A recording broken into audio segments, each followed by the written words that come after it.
Welcome to Todd's 2-Minute Tech Tip Tuesday, brought to you by Big Beard Battery. Visit bigbeardbattery.com. Go ahead and hit the subscribe button. That way you don't miss anything. Hit the subscribe button now. Thank you. All right, so from time to time, we end up at an RV park, or actually we're mooch-docking, and we actually have our power cable too short to get to our power source. So what do? We get an extension cord. The question is how long is too long? All right, since we're talking about size matters, depends on how close our rig is to the power source.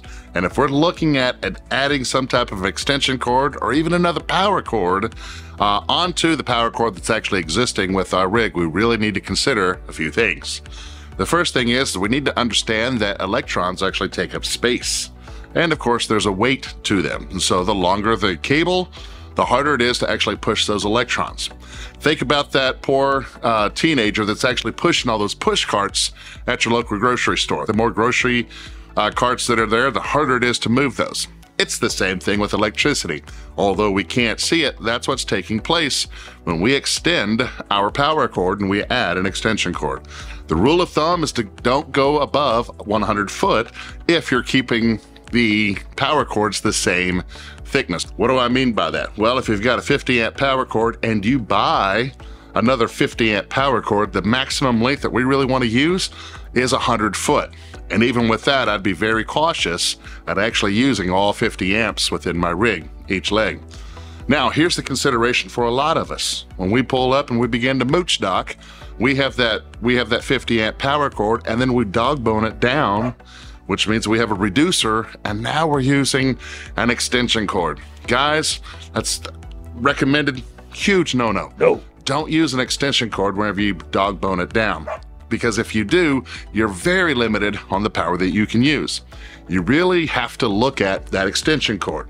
If that extension cord says it's light duty and it can only handle about 1500 watts, because we've given that extension and because we have that dog bone, I would recommend that you don't go above the 1200 watts. So now you've got to be power conscious in doing these things. Now, a lot of you said, well, Todd, I've done it and I haven't had any problems. But many more of you said, I understand exactly what you're talking about because I burned my extension cord. So here's some rule of thumbs to figure out with that. Again, don't go above 100 foot if you're using the same type and quality of cable.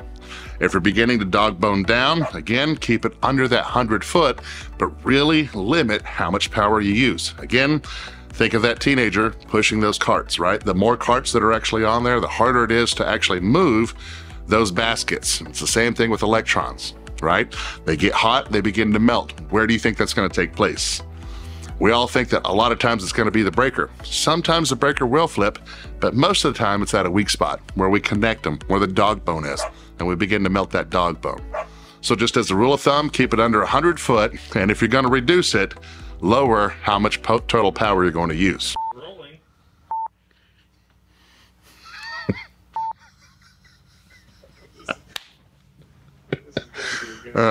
Power cord. And sometimes that's too short. You have a 100-foot cable there. I'm sure. All right, so today I'm going to cover how long is too long.